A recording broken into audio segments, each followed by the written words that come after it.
Hi everyone, Jason from Makera here with another Makera Studio tutorial video, and in this one we're going to do a deeper dive of the tool library. Now, tools are immensely important, as anytime you go to create a new tool path, you have to select a tool to use in that tool path. And Makera Studio will automatically recommend tools for you to choose based on the stock material you chose, the spindle collet diameter, all that stuff. And it'll also recommend tools for you in the guided mode depending on the tool path that it's recommending that you create.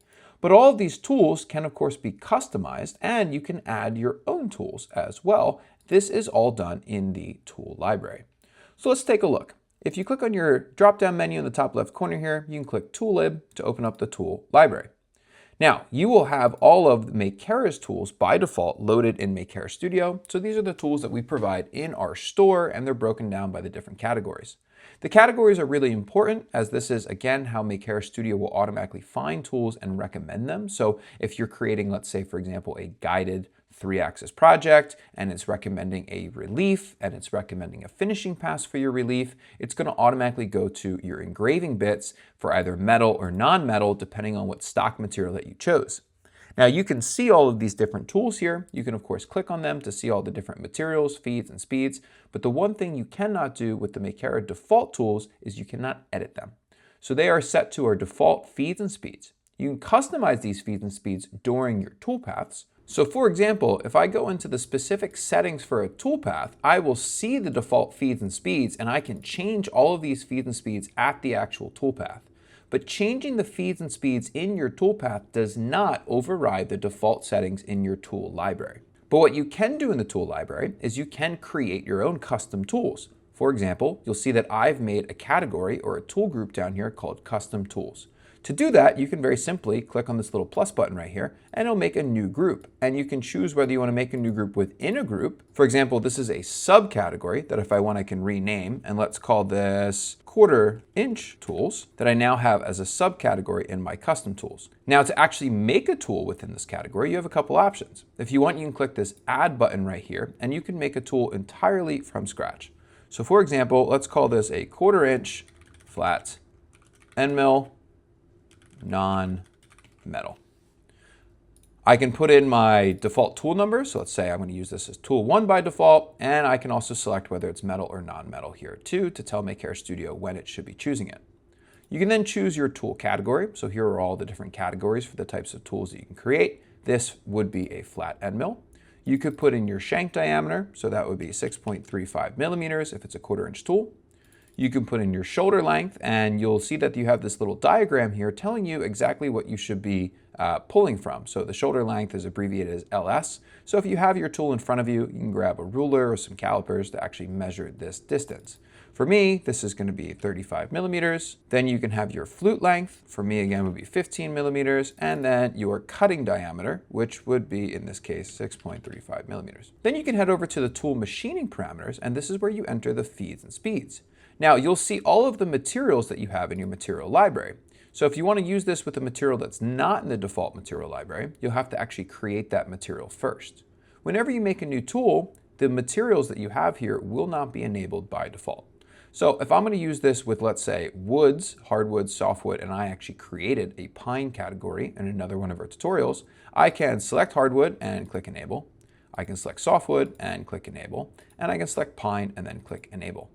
I also have to enter the feeds and speeds for these materials. And you can find default feeds and speeds from our other bits. You can also find default feeds and speeds from our wiki and within our store, or you could use a feed and speed calculator if the tool manufacturer provided something like that for you. So for example, let me just enter some key feeds and speeds. First off, cooling, air cooling, or non-air cooling. If you have air cooling enabled, this will automatically enable your air cooling. So for example, the Z1 that will turn on the auto blow feature, the Carvera that will turn on the actual solenoid to open up the airline. The Carvera Air is a manual airline, so that won't actually affect your Carvera Air settings, but it helps you organize your tool specifically. I can enter my step down. So this is the depth of each cut essentially. So what is my maximum depth of cut that I might do with this tool? I'm going to do that somewhere around 1/4 inch. So I'm going to say about 6 millimeters or so. My step over is the percentage of how much tool overlaps each cut. I usually do somewhere around 65% or something like that. And then the actual distance is automatically calculated. So it takes 65% of your tool cutting diameter. Spindle speed for this would be 10,000 RPM. My feed rate for this is going to be about 1,500 millimeters per minute, and my plunge rate is about 500. And again, those are just feeds and speeds that I'm pulling from the specific tool that I'm working with here, and I can click apply. I would then have to do the same for all of the materials that I want to enable, and this can be a little tedious. So while you can create custom tools from scratch, and I'll just click OK here to save that tool, and you'll also notice my tool property feeds and speeds here, you can also copy tools as well.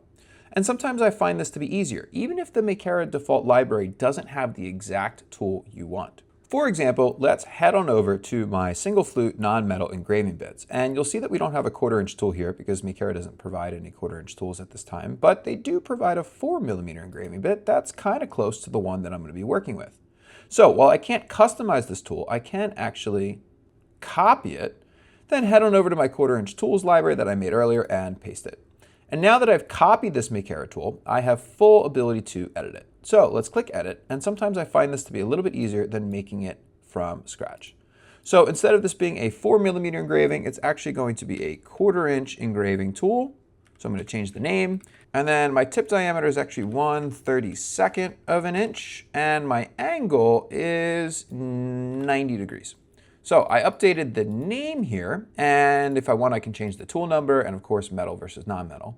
Then we can just update all of the different sizes. So the shank diameter for this would be 6.35 millimeters. The shoulder length is not relevant for engraving bits because there isn't actually a shoulder, but the flute length is relevant, and mine is, looking at my tool, 25 millimeters-ish. And then my cutter diameter over here is actually the same as my shank diameter for engraving bits. Again, slightly different than the flat bits that you saw, but you can use this little diagram here to kind of allow you to see what you're working with as you're doing this. My tip diameter is 1/32 of an inch, so that is 0.79 millimeters, I believe. And my half angle is half of 90, which is 45. So I updated the numbers to match the tool that I have. And the other cool thing about copying a tool is if you head over to tool machining parameters, all of the parameters that you had for this default Makera tool you have to work with. So the nice thing is, even if I go up to a 1/4 inch, these feeds and speeds for an 1/8 inch tool are probably still an okay, slower but safe starting point. And instead of having to enter everything from scratch, I can come in here and just customize this. So for example, my step downs will be about the same. My step over, maybe I go up to 60%. My spindle speed, I'll drop to 10,000. My feed rate, honestly, I can go up to about 1,500, and my plunge at 500 is probably fine per little engraving bit. So I'm going to click apply. So sometimes you might find that making a tool from scratch is the easiest approach. Sometimes you might find that copying a default tool is an easier approach. The tool library gives you the opportunity to do both of those, and you can make as many custom categories as you would like, of course. The other nice thing is you could easily duplicate tools as well as copy them. Duplicate would actually just automatically copy and paste it right within your library, which is cool. And down here, you'll see that you have a couple of different controls for your library. For example, you can delete a category if you don't want it. You can duplicate an entire category as well. And you can also export and import libraries. So in the future, if additional libraries are created or if new tools are added, you can just simply import them to your existing library. And if you would like to back up your library, you can export that. So that would save it to a file to back it up or allow you to share it with other colleagues, students, makers, etc. So that's super handy. And now that I've made those tools back in my toolpath, I can easily go to that section, select the tool that I want to work with, choose the material that I want to work with, and again, update my feeds and speeds accordingly if needed, which does not override the defaults in your tool library. The one last thing that you might want to check out is if there's a material that you want to work with, and if there's feeds and speeds that you want to add for a new material, that's not done in the tool library, that's done in the materials library.